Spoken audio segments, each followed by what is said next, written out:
sin miedo. Lo malo se nos va volviendo bueno. Las calles se confunden con el cielo y nos hacemos aves sobrevolando el suelo así sin miedo. Si quieres las estrellas, vuelco el cielo. No hay sueños imposibles ni tan lejos. Si somos como niños, sin miedo a la locura, sin miedo a sonreír, sin miedo sientes que la suerte está contigo, jugando con los duendes, abrigándote el camino, haciendo cada paso lo mejor de lo vivido, mejor vivir sin miedo.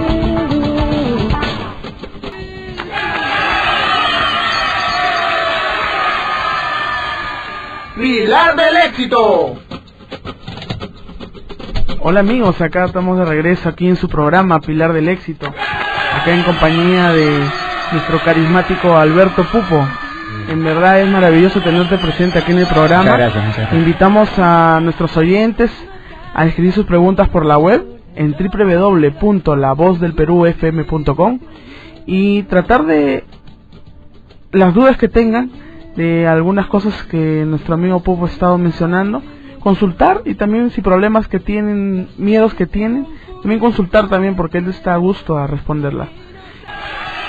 Pupo, te comento, Estrella nos escribe que tiene miedo a equivocarse en todo en su etapa de su vida como joven, como está a punto de enfrentarse a un puesto laboral y tiene miedo de ir a esa entrevista, que tú sabes, todo joven que entra a laboral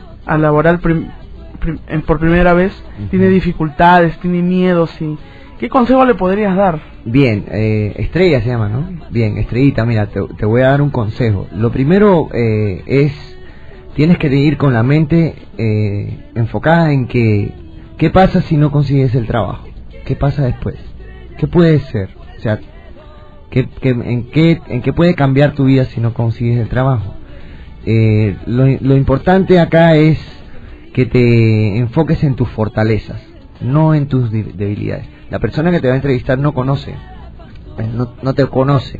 Entonces, si tú te enfocas en tu parte positiva, en tus fortalezas, eso vas a tener ya un 50% del éxito garantizado, ¿no? Enfocarte en que sí vas a poder. El miedo es una construcción mental, y también el éxito también es una construcción mental. Entonces tú decides qué construyes, si construyes el fracaso o el éxito mentalmente. Puedes pensar, por ejemplo, tener en cuenta de que qué pasaría de acá a 10.000 años si tú no consigues el trabajo, ¿no? Imagínate, somos tan pequeñitos. Enfocarte en cuánto, ¿verdad?, necesitas ese trabajo o cuánto te gusta. Más que necesitas, yo le digo a la gente, no busques un trabajo por necesidad, busca un trabajo porque te gusta hacerlo. Hay una diferencia. Si tú buscas un trabajo que te gusta, no vas a trabajar nunca más, ¿no? Vas a estar disfrutándolo tanto todo el tiempo que no lo vas a ver como trabajo. Entonces vas a sacar siempre lo mejor de ti a la hora de hacer. Trata de ir también el tema de imagen. Por ejemplo, cuando tú llegues, dar una imagen de seguridad, de disfrute, ¿no? Enfócate, por ejemplo, cuando enfrentes hay mucha gente que va a conseguir trabajo y le tienen miedo a la entrevista, digamos. Enfócate en esa entrevista, piensa que es como una entrevista con un amigo, no te enfoques que es una persona distinta o agresiva, o va a ser contigo. No, trata de ser lo más natural posible como tú eres, porque muchos empleadores en verdad lo que buscan en eso. Una de las capacidades que más buscan las empresas, te lo digo porque nos contratan mucho para talleres de ese tipo, es el tema de asertividad. ¿Qué cosa es ser asertivo? Ser asertivo con S viene de dar en el blanco, de acertar. Ser asertivo es proponer soluciones siempre. Si alguien te pregunta algo sobre el trabajo, tú en vez de enfocarte en que, mira, yo tengo este problema, tú le dices, mira, yo en verdad soy una persona que puedo aprender rápido. Por ejemplo, te enfocas en que yo doy soluciones, yo aprendo rápido, no en que yo no sé esto. No es lo mismo decirle a un empleador, yo no sé, a decirle, yo puedo aprender. Entonces, te estás enfocando en el lado positivo. Y es una de las características que más buscan los empleadores, porque en la vida laboral moderna, incluso los gerentes ya no buscan el que más sabe o el que mejor cartón tiene, sino el que crea equipo. Entonces, una de las características para crear equipo dentro o para ser parte de un equipo es enfocarte en lo positivo, ser asertivo, decirle a la persona que tú eres una persona capaz de buscar soluciones desde tus características personales, ¿no? Y a veces eso no depende ni siquiera de la experiencia que tienes, depende de tu actitud, de cuál es tu actitud a la hora en que entras a la entrevista. Entonces, lo más importante, no te enfoques en lo que sabes o en cuántos títulos tienes o cuánta experiencia tienes, sino con qué actitud vas a entrar a esa entrevista, ¿no? Si entras con una actitud tímida, temerosa, entonces no creo que llegues muy fácil al éxito. Otra cosa importante, también uno de los miedos que más nos preguntan, es el miedo a perder el trabajo, por ejemplo. Hay mucha gente que te dice, tengo mucho miedo a perder mi trabajo, porque es mi sustento de vida. Pero yo le pregunto siempre ¿qué pasaría si, por ejemplo, mañana quiebra la empresa y tú te vas? Y no nos vemos en ese escenario. Entonces no tenemos un plan B. No tenemos un plan B porque no estamos enfocados en qué nos gusta hacer, sino en lo que necesitamos hacer. Entonces, una de los tips para cuando uno pierde el trabajo, o estar preparado para cuando pierdas el trabajo, es buscarte un hobby, buscarte algo que te guste hacer. A la gente le pagan por cosas que tú no tienes idea. Hay gente que yo conozco que le pagan por hacer turismo. He conocido de un taxista que me ha dicho que a él le pagan por pasear por Lima. Entonces, mira el enfoque es otro. A mí, por ejemplo, me pagan por jugar con las personas, ¿no? Yo voy a mis talleres a jugar con las personas. Entonces me pagan por jugar. Entonces el enfoque es mental. Es como yo me construyo. Ese temor al trabajo o ese temor a perder el trabajo. Entonces, si yo conozco mis habilidades, es como el pájaro que está parado en la rama. Si la rama se rompe, el pájaro sabe que tiene alas para volar. Entonces no tiene miedo a que la rama se rompa, ¿no? Estamos en esa rama hasta que queramos. Es importante eso. Entonces espero, Estrellita, que te haya servido el consejo. Yo creo que eres una chica que puede lograr cosas y que sí vas a conseguir ese trabajo desde una actitud positiva y asertiva. Muy bien, saludos para Estrella. También hay otros comentarios que nos están haciendo. Por ejemplo, Carlos nos dice, tengo miedo a perder a mi familia. Bien, pero el tema de la familia es básico, porque la familia nos construye primero, porque primero nacemos siempre en el seno de una familia y somos parte de, y es una motivación importante. Una de las motivaciones más importantes de una persona es el sentido de pertenencia. El sentido de pertenencia. Entonces tenemos mucho miedo a perder eso. Eso sí nos podría un poco afectar, incluso desde el punto de vista psicológico. Pero también somos personas capaces de construir una familia. Conozco mucha gente que su familia se ha opuesto, por ejemplo, a la relación con su pareja, o se ha opuesto en determinado momento a alguna actitud o algún camino que ha tomado. Por ejemplo, yo que vengo de hacer teatro también un poco, cuando la familia tú le dices yo voy a ser actor o voy a ser teatrero, te dicen no puedes, no, ¿cómo va a ser? ¿De qué vas a vivir? Te dicen, ¿no? Como si el teatro no fuera una profesión también, ¿no? Entonces, o por ejemplo, yo antes, cuando yo hacía mucho teatro al principio de llegar. Yo llegué en Perú en el año 2000 y en el 2003 más o menos creé un grupo de teatro y me dediqué todo el año, como 5 años estuve haciendo teatro y me dedicaba solamente a eso. Y yo llegaba a las reuniones con los amigos y me preguntaban, ¿qué tú haces? Yo les decía, yo hago teatro. Y me decían, ¿y qué más? O sea, ¿de qué vives, no? Porque no sé, en su mente no se podían imaginar que uno puede vivir del teatro también, ¿no? Entonces, enfrentar eso en la familia, por ejemplo, esos miedos a que la familia no te acepte como tú eres, te va a hacer construir familia también, porque ellos se van a dar cuenta de que tú eres una persona también única dentro de la familia, y más que alejarte de ellos, de repente en un primer momento te puedes alejar de la familia, pero más que eso te van a ver como una persona capaz de también construir su propia familia. Nosotros no venimos acá a quedarnos eternamente con los padres, por ejemplo. No, hay gente que piensa que los padres son eternos. Los padres no son eternos, así como los hijos no son de nosotros. Nosotros traemos hijos al mundo. Yo tengo 2 hijos, pero yo me sentiría muy feliz que ellos puedan construir su propio camino, ¿no? Entonces hay que enfocarnos un poquito más en qué queremos nosotros, en qué cosa nos hace feliz. Si hay un camino familiar distinto, yo puedo también construir una familia desde mí, ¿no? Y es un camino difícil, yo sé que no es fácil construirlo, pero hay que perder el miedo y dar el paso adelante. Hay muchos ejemplos de esto, de gente que ha tenido que abandonar a su familia. Por ejemplo, es mi caso. Yo salí de Cuba hace 15 años, mi familia vive en Cuba. Mi familia, tengo mucha familia que se ha ido a Miami, ha dejado muchas cosas detrás a construir una nueva vida. Yo he venido a Perú y he logrado construir una nueva familia acá en Perú. Tengo hijos, tengo esposa, y mi familia de Cuba no es que está conmigo también, ¿no? Pero es una nueva construcción. Entonces, el tema de la familia es importante que lo veamos desde la persona. Yo no puedo darle a otros lo que no tengo. Entonces, si yo no me amo a mí mismo, si yo no siento que puedo construir desde mí lo que yo quiero para ser feliz, yo esa felicidad no la puedo compartir con otros. Yo solo puedo dar lo que tengo. No puedo dar amor si no tengo amor por mí mismo. No puedo dar felicidad a otros si yo no soy feliz.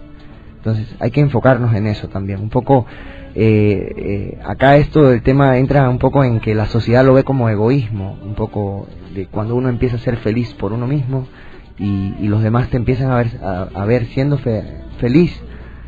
Y como se asustan, ¿no? Se asustan, oye, esa persona, ¿qué hace? Es barrendero y es feliz. No, no puede ser, ¿no? Pero ¿cómo es que es feliz? No tiene plata, pero es feliz, ¿entiendes? Entonces ahí rompemos esquemas, rompemos paradigmas y la gente empieza a tenerle miedo a esa persona que es feliz. Le tenemos miedo a la felicidad, es importante. Y la familia tiene mucho que ver con eso, ¿no? La familia tiene un paradigma que está creado por la religión incluso. La religión nos dice, sufre. Nos dice, si tú no sufres no eres una persona no espiritual, ¿no? Entonces, eso hay que cambiarlo un poco. Yo te pregunto, ¿a qué vino Jesús? A sufrir por nosotros, ¿verdad? Y si ya Él sufrió, ¿por qué nosotros tenemos que sufrir? Ya Él sufrió por nosotros. Entonces, yo lo veo de otra manera. Yo creo que uno exalta a Dios cuando goza, cuando uno es feliz, cuando uno hace lo que quiere, lo que vino a hacer este mundo. Nosotros vinimos al mundo a cumplir un sueño. Y cuando tenemos sueños, sean familiares o laborales, lo que sean, hay que cumplirlos, porque Dios nos manda los sueños para eso. O sea, si no, ¿para qué te mandó el sueño? Te mandó el sueño porque tú eres su representante acá para cumplir ese sueño, de ser feliz con lo que sabes hacer y con tus talentos. Te dio un sueño y un talento. Ese talento tienes que ponerlo en práctica. Si tú lo pones en práctica, el sueño se va a cumplir de todas maneras. Es así. Y ese es el consejo que yo le doy. Sigue tu sueño.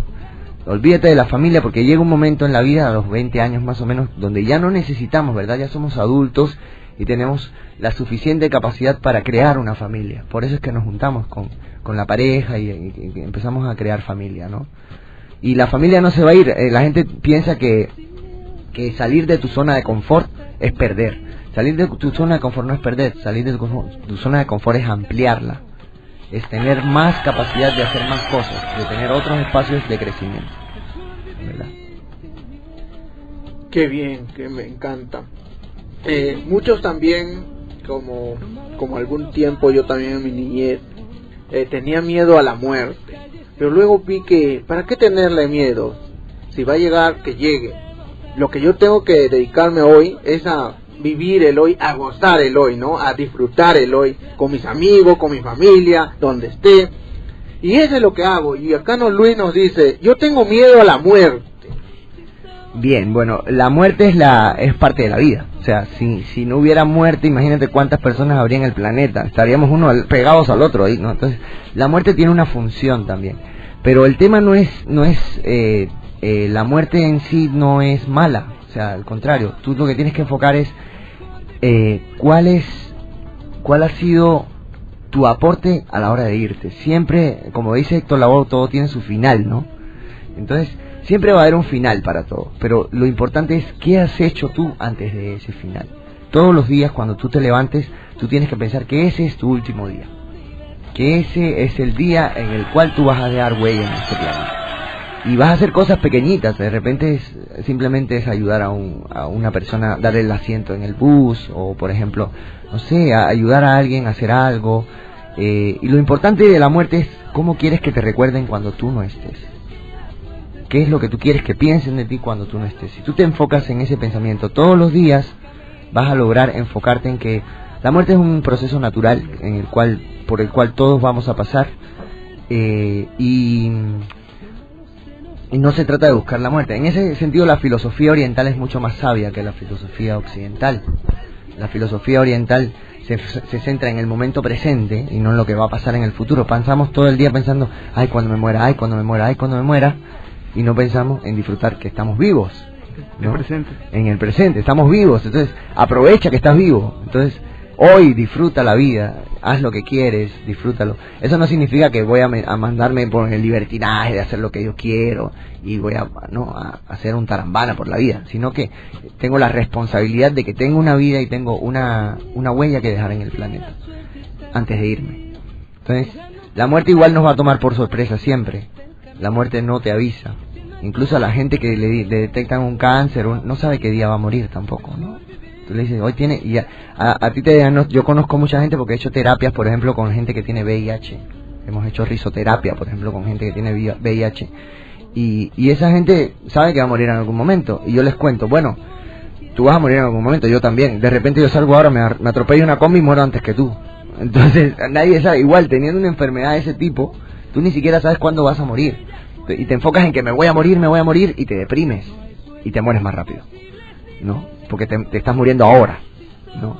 Entonces, si tú te enfocas en que igual me voy a morir, pero estoy disfrutando lo que me está pasando ahorita, o me enfoco en buscar el disfrute ahora, en este momento, voy a pasarlo mucho mejor que si me enfoco en el futuro o en el pasado, porque hay gente también que se murió un familiar en el pasado y por ejemplo, la otra vez una señora contaba de que mi marido murió hace 5 años y mi marido murió hace 5 años, había muerto el hombre y ella todavía estaba en ese momento hace 5 años y mi amigo que era psicólogo le dijo, pero ¿cuándo vas a enterrar a tu marido?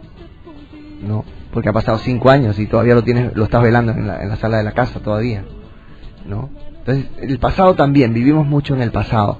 Vivir en el pasado también te lleva al miedo, ¿no? Al miedo al presente, que es el peor de los miedos. Después del miedo a la otra persona, el segundo miedo más importante es el miedo al presente. El miedo a estar en el presente, a ver en qué momento estoy. Porque cuando yo estoy en el presente me doy cuenta de lo que me pasa. Y si mi presente es negativo, yo estoy en una situación mala en el presente, y me doy cuenta de eso, lo que voy a querer es cambiarlo. Y entonces viene el miedo al cambio. ¿Quiero cambiar o no quiero? Entonces, si yo enfrento el miedo al presente, que es el segundo de los miedos, primer miedo, miedo al otro. Conozco al otro, me conozco a mí, rompo ese miedo. Segundo miedo, miedo al presente. Si yo me enfoco en mi presente y veo a mi alrededor cómo estoy en el presente, voy a querer cambiarlo. Siempre, el presente siempre lo queremos cambiar. Ese cambio se llama futuro. Cuando yo cambio el presente estoy creando mi futuro. Entonces, si yo cambio mi presente, yo voy a crear, y como lo cambie, depende cómo yo lo cambie. Si yo lo cambio para bien, voy a tener un buen futuro, y si lo cambio para mal, voy a tener un mal futuro. Entonces, es importante romper ese miedo al presente, ese miedo a estar en el presente. Y eso lo podemos hacer con un ejercicio muy simple, son ejercicios, nosotros lo llamamos yoga de la risa. Tengo muchos amigos expertos en el tema de yoga de la risa. El yoga de la risa se enfoca en estar en el presente y reírnos, en el presente, reírnos juntos. Desde ejercicios de respiración, fácilmente, puedes respirar, tomar el aire, botarlo suavemente, empezar a respirar y ubicar tu mente en un lugar placentero, algún lugar donde a ti te guste estar, donde tú hayas sido feliz en ese lugar. Y en tu mente ubica ese lugar en el presente, imagínate en ese lugar respirando y abre los ojos lentamente y sonríes. Sonríes y disfrutas esa sonrisa sin un motivo, no hay por qué sonreír, no tenemos un motivo aparente, simplemente desde respirar y sonreír. Si lo puedes hacer en un espejo es mucho mejor, porque ahí utilizamos la parte visual. Si lo puedes hacer con otra persona es muchísimo mejor, porque usamos las células espejo de nuestro cerebro. La risa es el gesto más contagioso de todos. El segundo gesto más contagioso es el bostezo. Entonces, sí, entonces tú eliges si sonríes o bostezas, una de las dos, ¿no? Entonces, tú has estado en una reunión donde tú bostezas y todo el mundo bosteza, ¿no? ¿Sí? Pero también tú has estado en una reunión donde alguien se ríe y todo el mundo se ríe, ¿no? Y tú les preguntas todavía de qué se están riendo y nadie sabe. Simplemente nos estamos riendo de la risa, ¿no? Entonces, la risoterapia, por ejemplo, que es una técnica que nosotros usamos, te ayuda mucho a estar feliz en el presente. Porque cuando te ríes, te olvidas de todos los problemas y lo disfrutas el presente. Entonces, por eso es que nosotros abogamos mucho por el tema de la risoterapia, estamos en ese camino. Por tanto, el miedo al presente es el segundo miedo que tienes que romper. El presente es ahora y tienes que verlo. Nuestra mente es muy divagadora, le gusta mucho irse para el futuro o para el pasado. Nuestros pensamientos siempre están o en el futuro o en el pasado. Entonces lo que tienes que hacer es enfocarte en el presente. ¿Qué estás sintiendo en el presente? ¿No? Perderle miedo a los sentimientos. O sea, estoy enojado, estoy alegre, estoy triste, ¿cómo me siento? Buscar ese sentimiento que estoy sintiendo ahora y tratar de cambiarlo. Si yo estoy triste en el presente, yo me voy a dar cuenta que yo no quiero estar triste, que yo quiero estar feliz. Entonces voy a tratar de cambiar esa tristeza. Y es muy fácil cambiar la tristeza, puedes salir a caminar. Simplemente el ejercicio físico, por ejemplo, es una de las maneras que tenemos de cambiar nuestro estado. Porque hay una ley que dice que el cambio de actitud corporal te lleva a un cambio de actitud emocional. Si tú cambias el cuerpo, la mente va a cambiar. Si yo estoy con el cuerpo así, me voy a sentir mal, ¿no? Entonces, nunca has visto, por ejemplo, una persona exitosa caminando así, ¿no? Y pensamos que es al revés, pensamos que la mente es la que cambia el cuerpo, y no es así, es el cuerpo el que cambia la mente, porque somos una máquina de química. Entonces, las hormonas cambian cuando tú cambias de postura. Si tú haces ejercicio, vas a empezar a fluir adrenalina, y la adrenalina nos lleva a ser felices. La adrenalina es una hormona que en el cerebro influye sobre el lado positivo de la vida, nos hace sentirnos eufóricos, ¿no? Entonces, si yo estoy deprimido, ¿no?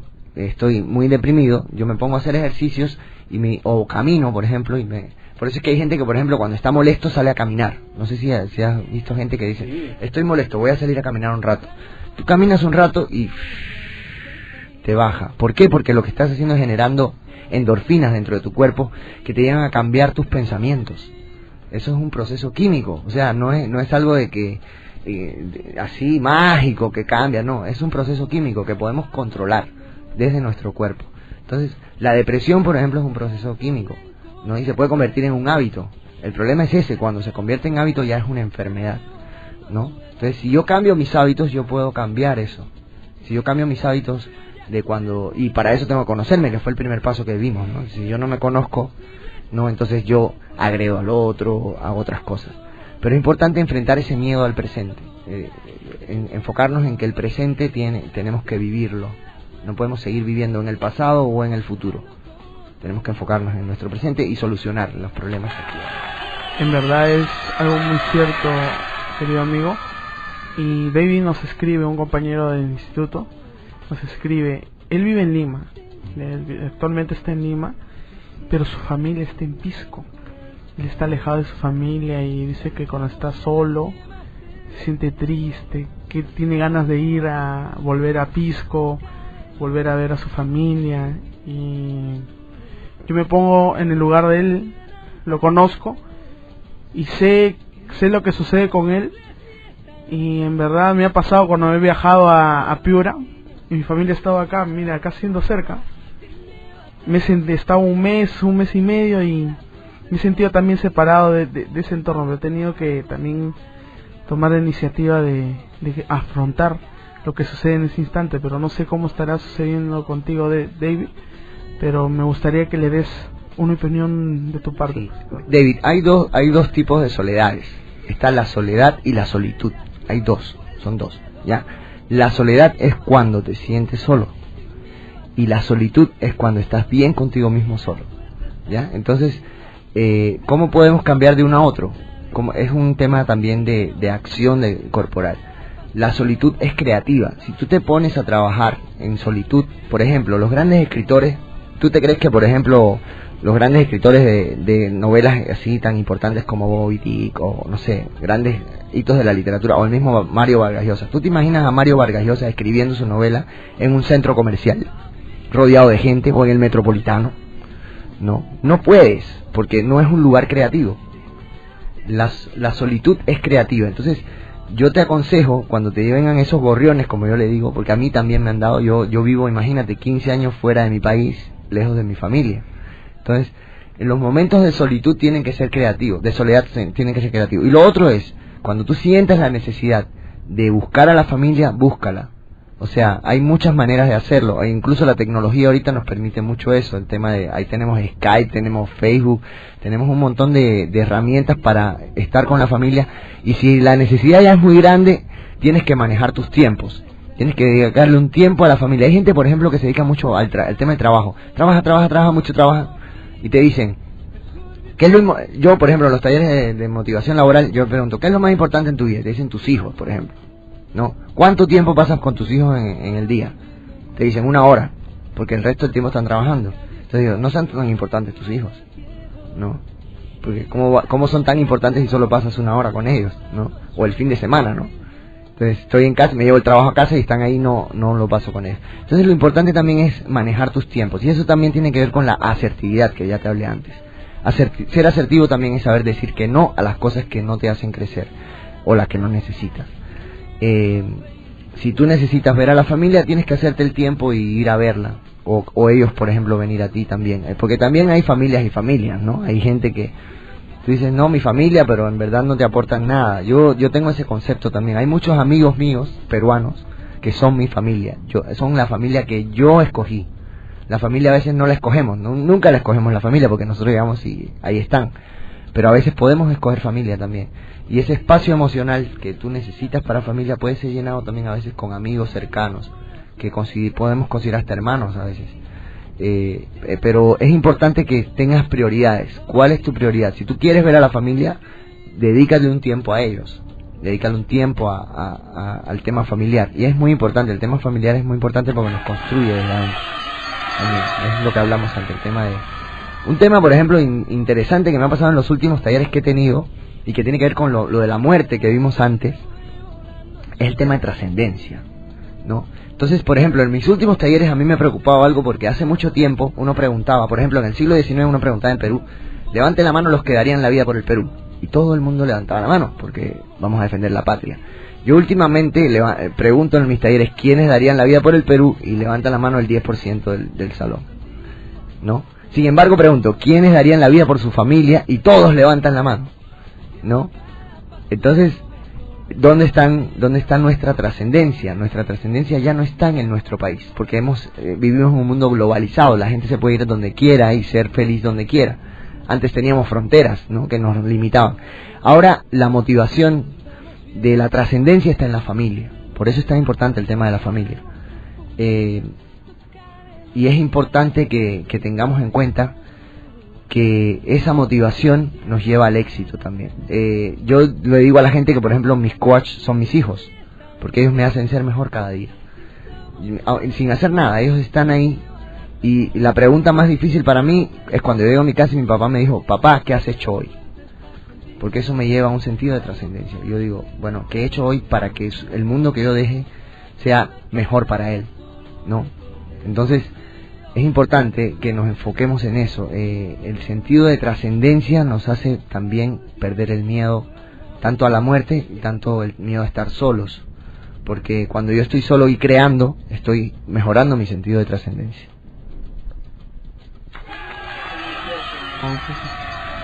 Nos escribe Daniel Carpio y nos menciona... Saludos para Daniel, un abrazo. Nos menciona que cómo enseñar a sus hijos pequeños a que no tengan miedo a nada. Un tip dice que le des, porque él tiene... Mira, es peligroso eso de no tenerle miedo a nada. No es que no le tengamos miedo a nada, porque yo te digo, mira, no es lo mismo correr, por ejemplo, cuando uno persigue sus sueños, no es lo mismo correr detrás de un caballo que delante de un león. ¿Cuándo corres más rápido? Dime, ¿cuándo corres más rápido? ¿Detrás de un caballo o delante de un león?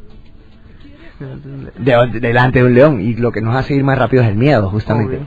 El miedo también tiene un sentido positivo, lo podemos tomar en un sentido positivo. Entonces, lo que tenemos que enseñarle a nuestros hijos es no tenerle miedo a nada, sino enfocarlos en que hay cosas que son construcciones mentales a las cuales sí deberíamos transformarlas, ¿no? Los miedos instintivos son buenos porque te protegen. Por ejemplo, si yo voy por una calle y veo que está oscuro y sé que por ahí pueden asaltarme, es un miedo defensivo y es un miedo que me conviene escuchar. Es un miedo instintivo. Pero si yo estoy en mi casa rodeado de buenas, o en mi trabajo y en una oficina, y le puedo tener miedo al jefe, o sea, es un miedo irracional. ¿Por qué le voy a tener miedo al jefe? Porque me puede despedir o porque puede ser que me llame la atención. O sea, no tiene sentido ese miedo. Hay miedos y miedos, Entonces, como en los niños lo que hay que enfocar es que traten de verlo todo desde el lado positivo. De las mejores cosas que logra un niño enfocarlo es dibujar, por ejemplo. Cuando los niños dibujan, hay diferentes tipos de trazos que nos llevan a diferentes tipos de actitudes. Entonces, por ejemplo, cuando uno está con ira, debería ser líneas. Cuando tú dibujas líneas, la ira se disuelve y ese miedo se va. Cuando estás, por ejemplo, quieres abrir tu parte creativa, nosotros hacemos talleres de creatividad donde para empezar hacemos que la gente dibuje círculos o ochos. Cuando dibujas 8, tu cerebro empieza a enfocarse en el lado creativo porque empieza a ver otras maneras. Cuando dibujas círculos, 8, desarrolla tu parte creativa del cerebro. Y así, ¿no? Entonces, una de las técnicas muy importantes en los niños es el tema de dibujar, de dejarlos crear, de no tratarlos de meterlos al cuadrado. Nosotros entramos al colegio y nos dicen, tienes que seguir la línea, por ejemplo. Ya, ese es un entrenamiento, ¿no? Entonces, tienes que seguir la línea, o tienes que hacer, la casa esta es la casa es un cuadrado y un triángulo. ¿Y por qué la casa no puede ser un círculo y una nube? ¿O por qué la casa no puede ser con 4 cuadrados y 5 triángulos? ¿No? Entonces enfocamos que la casa es un cuadrado y un triángulo. Y entonces de ahí nos salimos. Entonces después cuando un niño tú le dices, dibújame una casa, te hace un cuadrado y un triángulo, ¿no? Sí. Y entonces tu casa no puede ser, por ejemplo, una casa ecológica que no tenga techo y no necesita tener. En Lima que no llueve, podemos tener una casa sin techo también y que sea un jardín. Tu casa puede ser un jardín, puede ser cualquier cosa, ¿no? O tu casa puede ser una mochila. Yo viví mucho tiempo en una mochila, donde no tenía una casa fija, sino que me movía. Entonces, los miedos a los niños se los creamos nosotros. Es importante que tengamos en cuenta en que en los primeros 5 años de vida aprendemos todo lo que necesitamos para el resto de los 95 años siguientes. Entonces, en esos 5 años, si tú desarrollas un niño creativo, un niño que pueda tener acceso al arte, que pueda ser feliz, queremos, por ejemplo, que a los 3 años los niños entren al nido. Eso no es necesario. En los países desarrollados como Finlandia, donde la educación es la número 1 en el mundo, los niños entran al colegio a los 7 años, ¿ya? Y esos 7 primeros años lo pasan en la familia, porque ese es el desarrollo emocional. La inteligencia emocional es la más importante de las inteligencias para tener éxito, más que la matemática, que la física, el resto de las inteligencias. La inteligencia emocional, las personas que han alcanzado el éxito en la vida, digamos, incluso económico, es porque han manejado muy bien su inteligencia emocional. Y esa inteligencia se desarrolla en los 5 primeros años de vida. Aprendamos a abrazar más a nuestros hijos, aprendamos a darle mucho amor a nuestros hijos, a perder el miedo a tocar las cosas, por ejemplo. Tenemos mucho miedo a tocar al otro. Entonces, los niños que menos miedo tienen en la vida son los que en su infancia han tenido mayor amor de sus padres, mayor contacto con ellos. Entonces, si nosotros estamos trabajando 10 horas al día y vemos a nuestro hijo 1 hora al día, nuestro hijo crece en la soledad y empieza a tenerle miedo a la soledad, porque no tiene es lo que le pasaba a nuestro amigo anterior, tiene ese miedo a estar solo, ¿no? Entonces, eso es importante que lo tengamos en cuenta. Un niño pequeño lo que necesita, más que todo, más que saber dibujar cuadrados, círculos, matemáticas, inglés o esto, lo que más necesita es el tema emocional, el amor de sus padres, el tema creativo, que puedan ser ellos, no imponerles nada. Mi hijo, por ejemplo, en mi casa, cuando tenía 3 años, dibujaba las paredes. Y yo le decía, qué buena está tu caverna, porque en verdad el proceso de crecimiento de un niño es un proceso evolutivo que ya hemos pasado los hombres. Entonces un niño a los 3 años es como el hombre de las cavernas, que dibujaba en la pared, ¿se acuerdan? El hombre de las cavernas. Entonces, cuando él dibujaba en la pared se estaba expresando. Entonces, si a un niño de 3 años que dibuja en la pared, tú lo castigas por dibujar en la pared, entonces le estás implantando un miedo. Estás implantando el miedo a ser creativo. Y entonces ya va a depender siempre de cuando se sienta solo, no va a ser creativo, va a tener miedo de que nadie le diga qué hacer.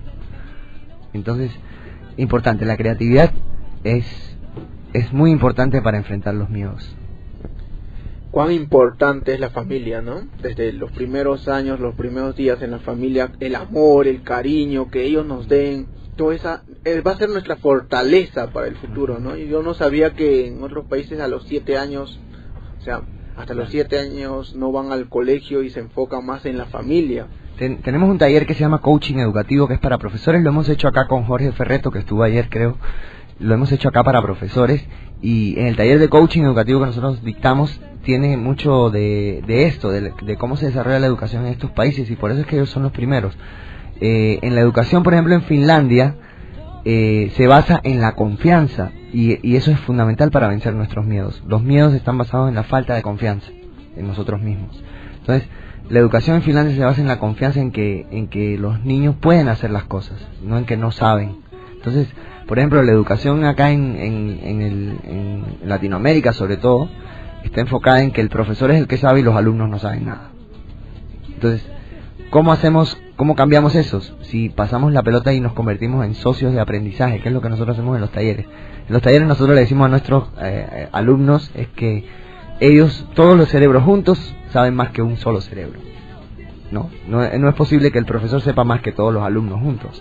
Entonces lo que hacemos es compartir aprendizajes, y cada uno puede aportar desde su espacio lo que sabe, lo que conoce, y eso hace un crecimiento del grupo, y eso nos ayuda a enfrentar los miedos a no ser creativos. Hay mucha gente que te dice yo no soy creativo, y todos somos creativos. O sea, no hay una persona que no sea creativa, solamente que la percepción que nos da la sociedad, en el colegio sobre todo, es que no podemos por nosotros mismos. Entonces nosotros enseñamos a la gente que uno puede hacer cosas. Yo te puedo decir dibuja, y tú me puedes decir yo no sé dibujar, pero tomas un lapicero y haces un palito, una bolita, un lo que sea, y eso es un dibujo también. Ahora, ¿cómo juzgas el dibujo? ¿No? ¿Quién te juzga el dibujo? ¿Lo estás jugando tú o lo estás jugando el otro? Entonces tenemos ese miedo de enfrentarlo, lo que es creativo. Por eso es tan importante la familia, que la familia desarrolle en nosotros esa aptitud. En Finlandia, por ejemplo, la responsabilidad de la educación es de la familia, y de la instrucción es del colegio. ¿Ok? El colegio no educa, el colegio instruye. ¿Ok? Y esa es la diferencia. Acá queremos mandar a nuestro colegio, a los hijos al colegio, para que eduquen a mi hijo, que se porte bien, ¿qué está haciendo esa profesora que no le ha enseñado a portarse bien? Eso no es responsabilidad de la profesora, esa es responsabilidad de los padres. No, mi hijo salió choro porque estudió en el colegio del barrio tal. No, él no salió choro porque estudió en el colegio ese. Él salió choro porque tú no le has dado la atención suficiente y no le diste la educación adecuada para que no robara.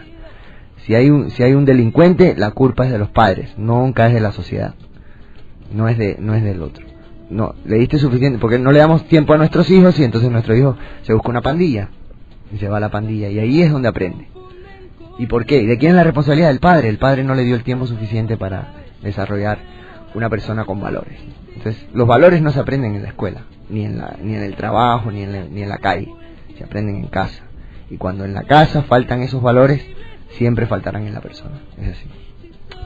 Daniel Carpio nos escribe, te está haciendo una pregunta, Popo. A ver, dime, Danielito. Dice, ¿cómo perdiste el miedo a hablar en público? Bueno, yo no he perdido el miedo a hablar en público, te cuento. Me da mucho miedo hablar en público, te cuento. El tema es enfrentarlo. Por ejemplo, hay manifestaciones físicas de miedo.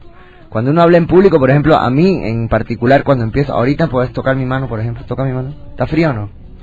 Bien, esa es una manifestación de miedo. Entonces, el tema no es que no sienta miedo. Yo ahorita siento miedo a hablar en público, no es que no sienta miedo, es cómo enfrentas ese miedo, ¿no? El primer tip para enfrentar el miedo es hacerlo, ¿no? Lanzarte a la piscina. Si tú no te lanzas a la piscina, nunca vas a aprender a nadar. Entonces, el primer miedo la primera forma es enfrentarte, tratar de hablar en público la mayor cantidad de veces posible. Es más, vete al Metropolitano y hay un montón de gente que no te está mirando, habla con ellos. No, por ejemplo, los vendedores de caramelos de las combis han perdido el miedo a hablar en público. ¿Por qué? Por un tema de necesidad, ¿no? Y tú los ves ahí, te hacen toda la historia y hay diferentes estilos, por supuesto, ¿no? Desde el que se dice que es pobrecito hasta el que es gracioso, el payasito, ¿no? Y esos son estilos de comunicación. Pero lo importante para el miedo a hablar en público nunca lo vas a perder, porque es el miedo básico del miedo al otro.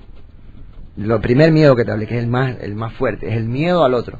Entonces, enfrentar el miedo al otro es comunicarte con el otro. Cuando empiezas a comunicarte con el otro y puedes empezar, por ejemplo, te puedo dar un ejercicio, el ejercicio del elevador. Nosotros hacemos los talleres de oratoria. Entra en un edificio que tenga elevador y espera que se llene el elevador, y entra en el elevador mira, no mires a nadie, solamente mira la escala de los números y cuéntalos en alta voz. 1, 2, 3. Notarás que todos empezarán a mirarte. Pero tú, tranquilo, tú sigue mirando los números y sigue contando en alta voz. 4, 5, 6, hasta que llegues al piso que tú quieres bajar. Cuando bajes, voltea y míralos a todos y dile muchas gracias. Y cierra la puerta. Y te vas a dar cuenta, ¿qué pasó? Que te vas a empezar a reír. ¿Sí o no? ¿No? Porque acabas de enfrentar tu primer miedo, que es hablar en público, ¿no? Entonces, no importa lo que pensaron ellos, importa lo que pensaste tú, ¿no? Y te vas a dar cuenta que cuando hagas ese ejercicio, es un pequeño ejercicio que hacemos nosotros con los que inician el tema de oratoria. Ahora vamos a sacar una escuela también para capacitadores, ¿no? Para conferencistas. Con Carlos de la Rosa estamos organizando un proyecto a partir de noviembre. El 21 de noviembre estamos lanzando una escuela para capacitadores y conferencistas. Y entonces vamos a trabajar todo eso y son ejercicios que puedes hacer. Otro ejercicio que hacemos es el arquero, que es un ejercicio muy divertido, donde lo hacemos desde el clown. Le ponemos narices clown a la gente, así como los vendedores de cómic que paran, los payasitos que suben al carro y eso. Entonces yo ese ejercicio, en verdad, quiero agradecerle a los vendedores de cómic acá de Perú porque lo he copiado de ellos. Entonces lo que hacemos es el ejercicio del arquero. Es muy simple el ejercicio del arquero. Nos vamos con los chicos del grupo, ya lo he hecho varias veces, ya con grupos que he tenido en temas de animación sociocultural. Subimos a la combi o al carro, nos paramos al costado del chofer, tomamos una flecha, la colocamos en el arco y esa flecha es nuestro nombre, mi nombre, por ejemplo, mi nombre es Alberto, ¿no? Entonces yo me subo al carro, me paro, miro a todos, no, y no les digo nada, solamente le apunto con la flecha y digo ¡Alberto! Y me bajo del carro. Y entonces todos se quedan mirando así como que ¿qué pasó, no? El loco subió y dijo su nombre, una cosa así. Y entonces hacemos ese ejercicio y lo hacemos en grupo y es muy divertido. Y son ejercicios que te van entrenando para enfrentar al otro. Enfrentar cómo te sientes tú, tienes que ver cómo te sientes tú ante el otro. ¿Te sientes bien o te sientes nervioso? Siempre los nervios siempre van a estar ahí. Otro tip importante para hablar en público es el nerviosismo es energía que te sobra. Entonces, yo, por ejemplo, cuando en mis conferencias, antes de empezar mis conferencias o mis talleres, cuando sé que es un público difícil, por ejemplo, porque depende también de qué tipo de público tú vas a enfrentar. Cuando el público es difícil, yo lo que hago es abrazar a las personas. Yo las recibo en la entrada del auditorio, no me quedo adentro a esperar que se sienten, sino que las recibo y les doy la bienvenida afuera. Y las voy saludando uno a uno. No espero a que entren en masa y yo de entrar desde el escenario, sino que los voy recibiendo y ese contacto pequeño de darle la mano a alguien y recibirlo ya me va abriendo la mente hacia que ellos son personas como yo, no son extraterrestres, no son de monstruos, no son nada de eso que me van a criticar cuando esté arriba, sino que son personas como yo a las cuales ya conocí, ya previamente, aunque sea le di la mano o les dije hola o los miré a los ojos. Entonces ese pequeño contacto va a hacer que yo enfoque mi mente en que son personas como yo y no les voy a tener miedo a la hora de hablar, ¿no? Pero son algunos tips chiquitos que te estoy dando que son parte también de estos cursos que damos sobre el tema de conferencias, ¿no? Cómo se elabora una conferencia, ¿no?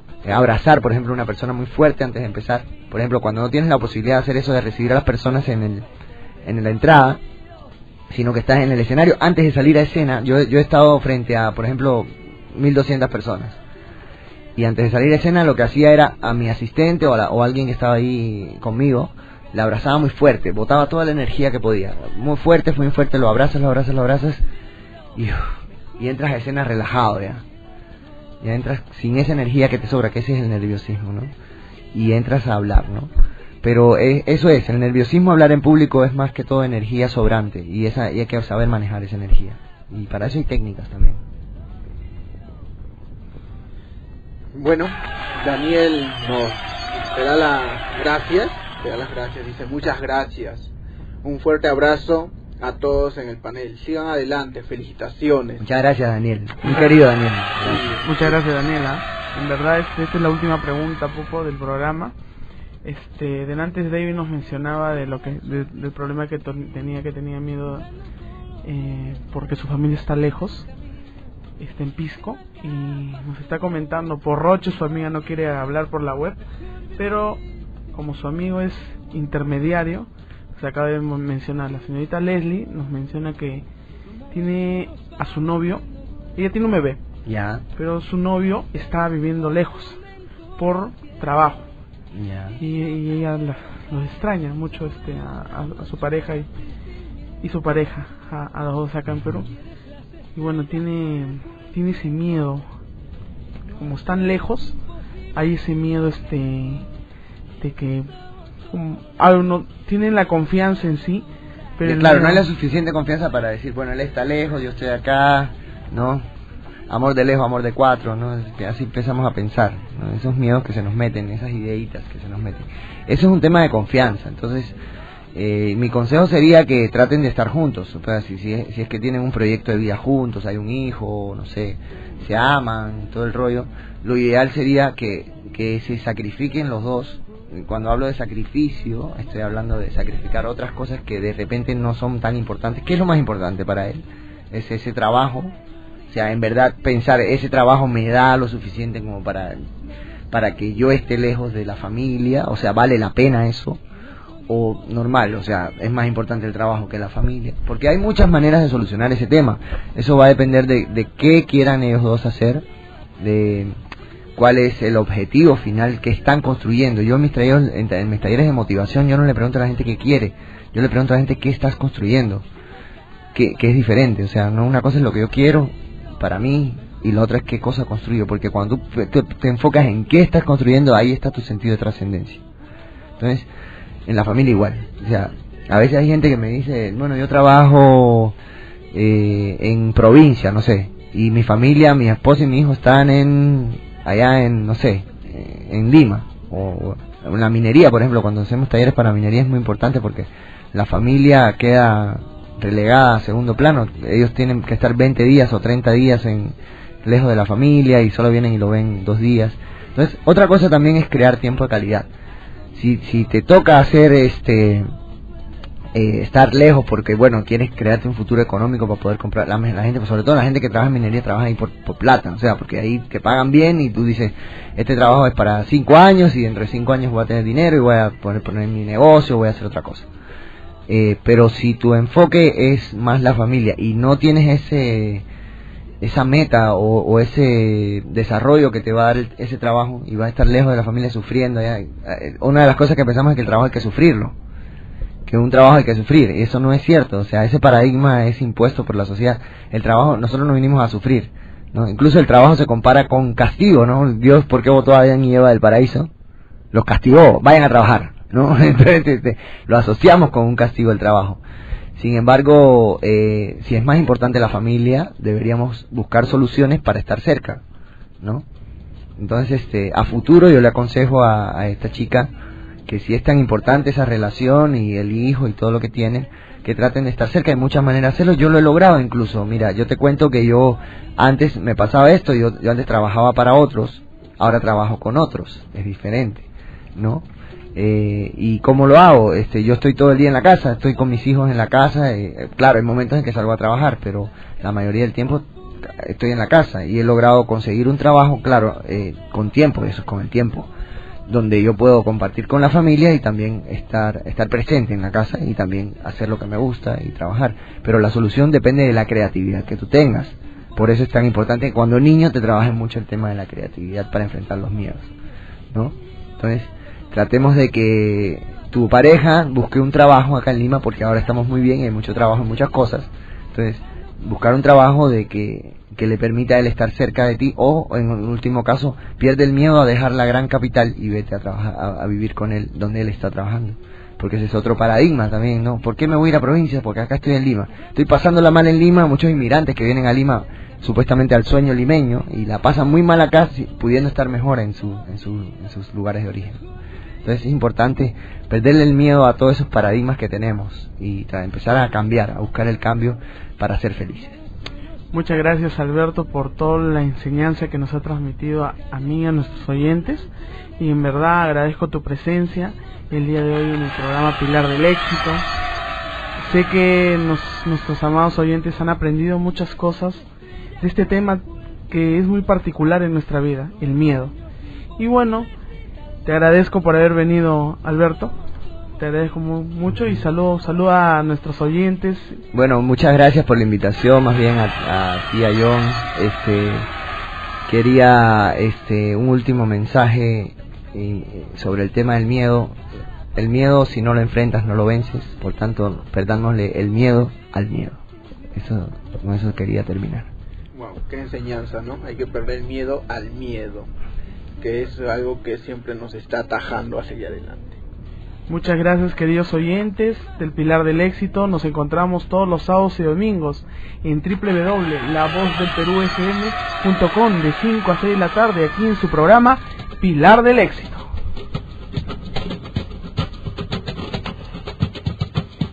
Sin miedo sientes que la suerte está contigo, jugando con los duendes, abrigándote el camino, haciendo acá.